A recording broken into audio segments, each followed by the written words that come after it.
nghe chú chú rồi bố này cũng rồi chúng bé ini chả chị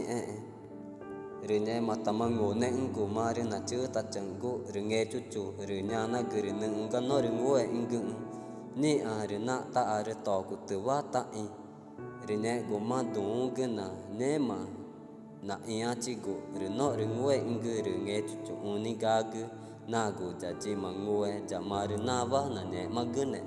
rồi nè cũng mà rừng ta ít to cứ ít đúng cứ rồi nãy cứ chẳng ngồi cứ ina chả ở một cứ rồi nè cũng mà chả ăn chả nè na ở với chả bố nè cứ chả ăn chỉ cứ rồi chỉ mà ngồi cứ ní chả cứ chỉ cứ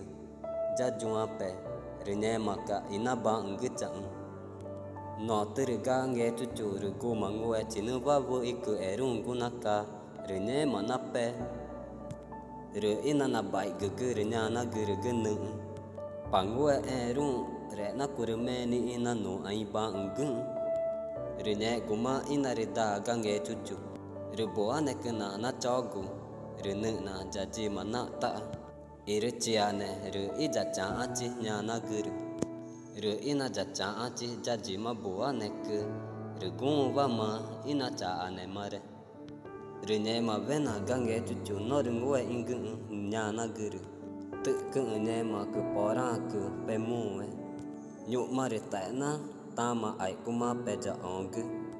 nó từ nư mà cứ cái nó đừng quay ingưng rồi bỏ ra cứ na mua ấy rồi nư cái na cả cái rồi nhà na gửi cứ